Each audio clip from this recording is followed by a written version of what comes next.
नमस्कार, नादी टीवी में आपका बहुत स्वागत है और मैं हूं आपके साथ अनुपमा खोपरी। और सबसे पहले बात करेंगे छत्तीसगढ़ के विधानसभा के मानसून सत्र की।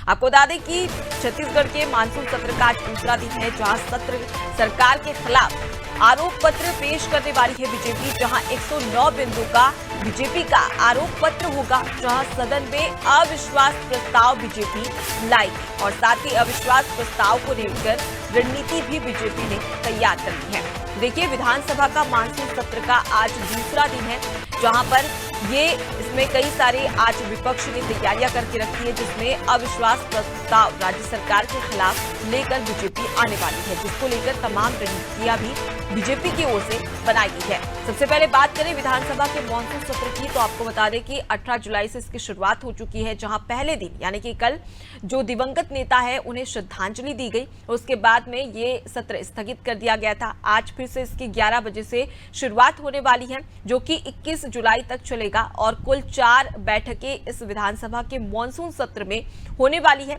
ऐसे में अगर बात कर ली जाए तो विपक्ष की किस प्रकार से तैयारियां हैं, आपको बता दें कि बीजेपी ने पूरी रणनीति बना ली है, जहां पर कई सारे ऐसे बिंदु हैं जिस पर चर्चा की गई और उसके बाद में अब राज्य सरकार के खिलाफ बीजेपी अविश्वास प्रस्ताव लेकर आने वाली है। वहीं सत्ता पक्ष की बात कर ली जाए तो 3000 करोड़ का अनुपूरक बजट राज्य सरकार पेश करने वाली है, जहां पर कई सारे ऐसे विभाग हैं जिससे जुड़े हुए जो योजनाएं हैं उसमें बजट का प्रावधान राज्य सरकार करने वाली है। और कुल मिलाकर देखा जाए तो 3000 करोड़ का ये अनुपूरक बजट रहेगा, जो कि सरकार सदन में पेश करेगी। वहीं विपक्ष की बात कर ली जाए तो विपक्ष ने कई सारे आरोप लगाए राज्य सरकार पर, जिसमें विपक्ष ने कहा है, नेता प्रतिपक्ष नारायण चुंदेल की बात कर ली जाए तो उन्होंने भी कहा कि जिस प्रकार से छत्तीसगढ़ में कांग्रेस की सरकार आने के बाद में लगातार भ्रष्टाचार हुआ है, घोटाला बढ़ा है, उसी के खिलाफ आज सदन में हम अपनी बात रखेंगे और अविश्वास प्रस्ताव राज्य सरकार के खिलाफ पेश किया जाएगा, जिसमें कई सारी बातों का जिक्र भी किया गया है। लगातार बीजेपी की ओर से सत्ता पक्ष पर यह आरोप लगाया गया है कि गौठानों में घोटाला किया जा रहा है, शराब घोटाला, रेत घोटाला, कई सारे घोटालों के आरोप कांग्रेस सरकार पर लगाए गए हैं। और ऐसे में कहीं ना कहीं ये सदन पूरी तरीके से हंगामेदार होने के आसार हैं। और देखिए, 3-4 महीने के बाद में छत्तीसगढ़ में विधानसभा चुनाव है और चुनाव के मद्देनजर ये जो सत्र है वो काफी अहम हो जाता है सत्ता पक्ष और विपक्ष के लिए।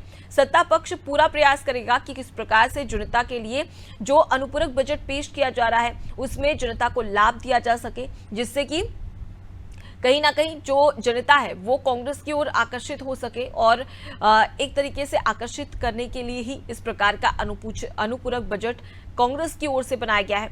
वहीं पर अगर विपक्ष की बात कर ली जाए तो विपक्ष के लिए भी 4 महीने के बाद में छत्तीसगढ़ में विधानसभा चुनाव, इसके मद्देनजर ये मानसून सत्र काफी खास होता है और ऐसे में विपक्ष पूरी तरीके से प्रयास करेगा कि किस प्रकार से सत्ता पक्ष को सदन में घेरा जा सके, जिससे कि एक अविश्वास प्रस्ताव लाने की बात भी यहां पर बीजेपी की ओर से की जा रही है। तो ये तमाम विषय है जिस पर चर्चा और हंगामा दोनों ही होने के आसार सदन में आज नजर आ सकते हैं। हालांकि आपको बता दें कि जिस प्रकार से मॉनसून सत्र शुरू होने की बात कही गई थी और केवल विपक्ष ने यह भी सवाल उठाए थे कि मात्र 4 बैठकें होगी, इसमें जो तमाम मुद्दे हैं उस पर बातचीत के लिए काफी कम समय है। ऐसे में जो मॉनसून सत्र है उसको बढ़ाने की बात भी यहाँ पर विपक्ष की ओर से कही गई थी, लेकिन इस पर कोई भी रुख सत्ता पक्ष की ओर से या विधानसभा अध्यक्ष की ओर से नहीं अपनाया गया था। हालांकि विपक्ष का यह कहना है कि 4 बैठकों में ही हम तमाम ऐसे मुद्दों पर एक-एक कर चर्चा करेंगे और उसके साथ ही अविश्वास प्रस्ताव सदन में पेश करने वाले हैं। तो कहीं ना कहीं यहाँ पर राज्य सरकार की मुश्किलें बढ़ती भी नजर आ सकती है, लेकिन वहीं पर देखा जाए तो सीएम भूपेश बघेल ने साफ तौर पर कह दिया है कि हमारा पूरा फोकस ये रहेगा कि अनुपूरक बजट हम पेश करें शांति से और जनता के लिए और भी कई सारे ऐसे लाभ है जो कि पहुंचाए जा सके, योजनाओं में प्रावधान किया जा सके और इसी के लिए ये अनुपूरक बजट पेश किया जा रहा है।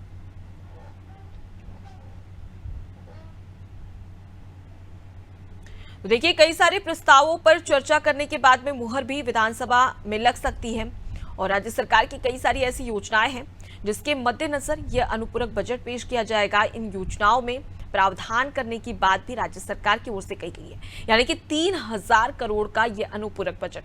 साफ तौर पर देखा जाए तो राज्य सरकार कहीं ना कहीं चुनाव के मद्देनजर एक तरीके से सौगातों वाला ये अनुपूरक बजट कहा जा सकता है, जिसमें राज्य सरकार हर वो प्रयास करेगी जिससे कि छत्तीसगढ़ की जनता को अपनी ओर आकर्षित किया जा सके। वहीं पर अगर विपक्ष की बात कर ली जाए तो नेता प्रतिपक्ष नारायण चंदेल ने साफ तौर पर कहा है कि हम एक एक बिंदु को लेकर सत्ता पक्ष को घेरने का प्रयास करेंगे, जिसमें 109 बिंदु है और इन्हीं पर आरोप पत्र तैयार किया है बीजेपी ने, और इन्हीं आरोप पत्र के मद्देनजर अविश्वास प्रस्ताव विधानसभा के मॉनसून सत्र में विपक्ष पेश करने वाला है। ज्यादा जानकारी के लिए सीधे रुक कर लेते हैं, हमारे साथ में संवाददाता करिश्मा सोनी रायपुर से लाइव जुड़ गई है। करिश्मा, आज अनुपूरक बजट पेश करने वाली है एक और सत्ता पक्ष अगर बात कर ली जाए, वहीं दूसरी ओर अगर विपक्ष की बात कर ली जाए तो अविश्वास प्रस्ताव लेकर आने वाली है। किस प्रकार के हंगामे के आसार आज नजर आ रहे हैं? आज भी अनुपमा, साफ तौर पर देख सकते हैं कि ये जो मॉनसून सत्र है, आखिरी सत्र होने वाला है विधानसभा का, जिसमें देखा जाएगा कि कई सारे मुद्दों को जो है विपक्ष द्वारा उठाया जाएगा। कल सबसे बड़ा मुद्दा जो है विधानसभा के बाहर निकला था, जिसमें देखा गया कि एससी और एसटी वर्ग के लोगों ने जो नग्न प्रदर्शन किया था, आज उसका सबसे बड़ा मुद्दा देखा जाएगा कि विधानसभा सत्र में उठने वाला है। साथ ही में बात करें कि सत्ता पक्ष की, तो सत्ता पक्ष ये मॉनसून सत्र है तो ऐसे में सबसे पहले बात होगी किसानों की। जी हाँ, धान खरीदी को लेकर देखा जाएगा कि कई सारे मुद्दों पर बात की जाएगी। साथ ही में धान खरीदी को लेकर मूल्यों के भी बारे में चर्चा की जाएगी। छत्तीसगढ़ सरकार ने यही फैसला लिया है कि इस बार जो धान खरीदी होगी 2800 रुपए से 3000 तक जो है उसके मूल्य जाने वाले हैं, और साथ ही में प्रति एकड़ 20 कुंटल जो है धान खरीदी का भी उनका एम रखा गया है। और उनका यही कहना है कि ये जो मॉनसून सत्र होने वाला है इसमें अनुपूरक बजट भी आने वाला है, तो उसे लेकर भी देखा जाएगा कि कई सारी चर्चाएं की जाएंगी। और साथ ही में आम जनता की अगर बात करें तो देखा गया कि कई सारी बैठकें हुई जिसमें राज्य सरकार ने कई सारे फैसले लिए, और ये जो विधानसभा सत्र है इसमें देखा जाएगा कि आज इस सत्र में जो है आम जनता के लिए देखा जाएगा कुछ न कुछ नए फैसले निकाले जाएंगे। साथ ही में अगर कर्मचारियों और अधिकारियों की बात करें तो लगातार पूरे छत्तीसगढ़ में देखा जा रहा है कि जितने भी अधिकारी और कर्मचारी हैं प्रदर्शन कर रहे हैं अपनी मांगों को लेकर के, लगातार सरकार के सामने आ रहे। बड़ी संख्या में देखा जा रहा है कि धरना प्रदर्शन टूटा में जो स्थल है वहां पर बड़ी संख्या में लोग इकट्ठे होते हैं और वहां पर प्रदर्शन करते हैं। तो हो सकता है कि इस आखिरी विधानसभा सत्र में जो है चुनाव के पहले कुछ न कुछ कर्मचारियों के लिए भी निकला जाए, तो वो एक उम्मीद जो है कहीं ना कहीं लोगों में अभी बाकी है। साथ ही में बात करें विपक्ष की तो देखा जाएगा 109 बिंदुओं पर जो है उन्होंने आरोप पत्र बनाया है। अविश्वास प्रस्ताव आज पारित करने वाले हैं। कल के जो सत्र था उसमें देखा गया कि वो सत्र जल्दी खत्म हो गया। सभी जो नेता थे उन्हें श्रद्धांजलि दी गई, और साथ ही में देखा जाएगा कि आज जो अविश्वास प्रस्ताव है उसमें कई सारे मुद्दे जो है उठने वाले हैं। सबसे पहले तो एसटी और एसटी वर्ग के प्रदर्शन का मुद्दा उठने वाला है। उसके बाद देखा जाएगा कि कर्मचारियों का मुद्दा जो है, धर्मलाल कौशिक विधायक हैं भाजपा के, उनके द्वारा देखा जाएगा कि वो इस मुद्दे को उठाने वाले हैं। कल भी उन्होंने इस मुद्दों पर चर्चा की थी। इसके बाद देखा जाएगा कि अगर बात करें बाकी मुद्दों की तो यहाँ पर देखा जाएगा रमन सिंह भी जो है वो भी कई सारे मुद्दों को उठाने वाले हैं जी। और उनका ये कहना है कि अगर बात करें अन्य वर्गों की तो सरकार वर्गों के लिए कुछ ज्यादा कर नहीं रही है, उसे लेकर के जो है वो इस बात को सामने रखने वाले हैं। और साथ ही में 109 बिंदुओं पर जो है ये आरोप पत्र लाया गया है, और साथ ही में घोटालों को लेकर भी देखा जाएगा अनुपमा की यहाँ पर बात की जाएगी। अगर छत्तीसगढ़ की बात करें तो छत्तीसगढ़ की सियासत में पिछले 1 महीने से केवल घोटालों का दौर चल रहा है। कभी देखा जाता है कि कांग्रेस पार्टी भाजपा पर आरोप लगाती है घोटालों का, और वहीं देखा जाता है कि भाजपा कांग्रेस पर आरोप लगाती है। तो इन घोटालों के जो आरोप है इनका सिलसिला थम ही नहीं रहा था। तो ऐसे में देखा जाएगा कि आरोपों को लेकर के भी यहाँ पर जो है घोटालों को लेकर भी यहाँ पर देखा जाएगा कि सत्ता और विपक्ष दोनों एक दूसरे को घेरती और पलटवार करती नजर आएगी। घोटालों में अगर बात करें तो सबसे बड़ा घोटाला 2000 करोड़ का शराब घोटाला जो सीबी द्वारा उजागर किया गया था उसे सामने रखा जाएगा। साथ ही में अगर बात करें दूसरे घोटालों की तो रेत घोटाला, होर्डिंग घोटाले और पीएससी घोटाला। पीएससी के रिजल्ट में देखा गया कि जिस तरीके से जो है फेरबदल देखा गया था और लोग उससे काफी ज्यादा नाराज चल रहे थे जितने भी विद्यार्थी थे, तो इन सभी को लेकर के आज देखा जाएगा कि भाजपा मजबूती से अपनी जो भी प्रश्न है वो सामने रखने वाली है, और इस तरीके से देखा जाएगा कि कांग्रेस जो है उस पर पलटवार करती है और अपना बचाव भी करती नजर आएगी। ये जी जो विधानसभा मानसून सत्र है ये 4 दिन का रहने वाला है। देखा जाएगा कि 4 दिन में कल जो है श्रद्धांजलि दी गई और ज्यादा कुछ मुद्दे उठे नहीं, क्योंकि जो प्रदर्शन हो गया था उसकी वजह से सारा जो है देखा जाएगा कि एक मूल रूप से सभी का जो अटेंशन था उसी ओर चला गया, इसलिए ज्यादा मुद्दों पर बात नहीं हो पाई। लेकिन आज की अगर बात करें तो आज इतने सारे मुद्दे हैं जो कि विधानसभा सत्र में उठने वाले हैं और हंगामेदार ये सत्र रहने वाला है। ज्यादा समय तक ये सत्र चलने वाला है। कल का सत्र उतना लंबा नहीं खिंचा था, आज का सत्र बहुत ही लंबा खिंचने वाला है। और साथ ही में पहले भी देखा गया था कि नेता प्रतिपक्ष नारायण चंदेल उन्होंने ये भी मांग की थी कि मानसून सत्र जो है आखिरी सत्र होने वाला है चुनाव के पहले, तो इसे थोड़ा लंबा किया जाए, क्योंकि कई ऐसे प्रश्न होते हैं, कई ऐसे मुद्दे होते हैं जो कि कई सारे विधायक दल के जो लोग रहते हैं वो नहीं रख पाते, अपने क्षेत्रों की बातें नहीं रख पाते और उस पर जो है देखा जाता है कि कुछ चीजों पर ही इतना हंगामा हो जाता है कि आगे नहीं बढ़ पाते और जो सभा होती है वो स्थगित कर दी जाती है, जिसकी वजह से कई सारे मुद्दे छूट जाते हैं और उस पर जो है प्रश्न और सवाल जवाब नहीं कर पाते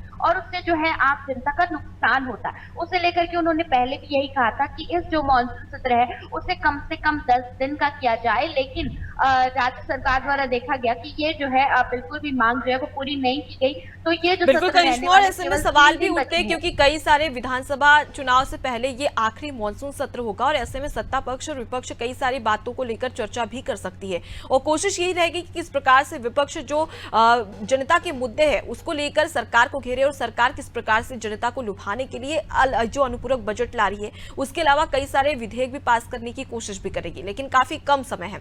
बात कर ली जाए तो छत्तीसगढ़ में लगातार हड़ताल का दौर शुरू हो चुका है।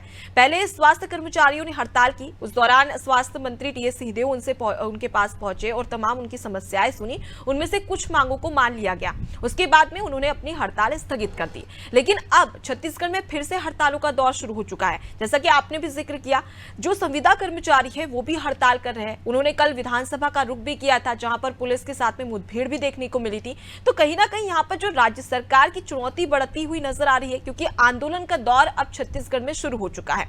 ऐसे में कहीं ना कहीं जो विपक्ष है, बीजेपी है, उसे एक बड़ा मुद्दा मिल जाएगा हड़ताल के तहत।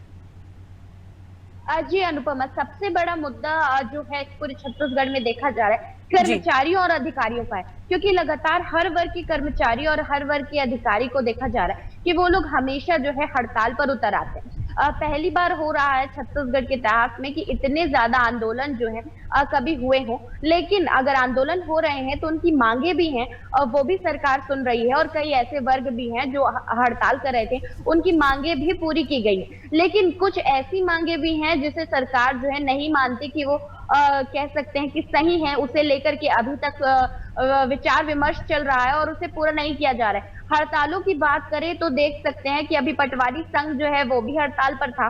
संविदा कर्मचारी हैं वो तो लगातार हड़ताल पे है। देखा गया 2000 से ज्यादा की संख्या में रायपुर टूटा में जो है सभी लोग इकट्ठा होते हैं और साथ ही में शिव तांडव के गाने चलाते हैं और लगातार इस तरीके का प्रदर्शन हमें देखने को मिलता है। बड़ी संख्या के जो लोग हैं यहाँ पर देखने को मिलते हैं और सभी का ध्यान उस ओर आकर्षित हो जाता है। और साथ ही में अगर बात करें अन्य वर्गों की तो दैनिक वेतन भोगी कर्मचारी हैं वो भी लगातार कर रहे थे हड़ताल, मनरेगा कर्मचारी हैं वो भी हड़ताल कर रहे थे। जितने भी वर्ग के जितने कर्मचारी हैं देखा जा रहा है कि नियमितीकरण की मांग को लेकर के लगातार हड़ताल कर रहे हैं, लेकिन सरकार जो है नियमितीकरण पर अभी तक कुछ उतना विचार विमर्श नहीं कर पाई है।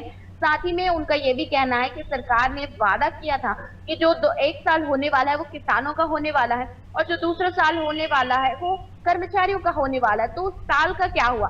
लगातार अनोखी तरीके से देखा जाता है कि प्रदर्शन करते हैं, अलग अलग तरीके के नाटक करते हैं, नुक्कड़ नाटक हम देखते हैं और गाने भी गाते हैं। सरकार का जो ध्यान है अपनी ओर आकर्षित करने के लिए देखा जा सकता है कि कई और बिल्कुल चुनाव के मद्देनजर कहीं ना कहीं जो कर्मचारी उन्हें भी एक आशा रहती है कि राज्य सरकार चुनाव के तहत कहीं ना कहीं जो उनकी मांगे हैं उसे पूरा कर सकती है, क्योंकि एक प्रेशर रहता है राज्य सरकार के ऊपर। फिलहाल देखने वाली बात होगी कि विधानसभा में आज किस प्रकार से हंगामा होने को मिलता है और साथ ही ऐसे कौन कौन से मुद्दे हैं जिसको लेकर चर्चा भी की जाएगी। फिलहाल के लिए आप हमारे साथ में बने रहिए करिश्मा, आगे भी आपसे जानकारी लेंगे। तो देखिए, विधानसभा का मानसून सत्र आज दूसरा दिन है छत्तीसगढ़ में और इसी के तहत अब विपक्ष अनुपूरक बजट पेश करने वाला है और इसी के तहत अब कहीं ना कहीं कोशिश की जाएगी कि किस प्रकार से राज्य सरकार को सदन में घेरा जाए। यानी कि कुल मिलाकर आज भी हंगामा होने के पूरे आसार हैं। काफी कम समय है, 4 दिन का ये मॉनसून सत्र है। ऐसे में बीजेपी पूरा प्रयास करेगी कि किस प्रकार से राज्य सरकार को घेरा जाए। तो वहीं पर राज्य सरकार का पूरा प्रयास रहेगा कि अनुपूरक बजट तो पास किया ही जाए। कई सारे ऐसे विधेयक हैं, उस पर भी चर्चा के साथ में उन्हें पास किया जाए ताकि जनता को लुभाया जा सके। तो चुनाव के मद्देनजर ये जो सत्र है वो काफी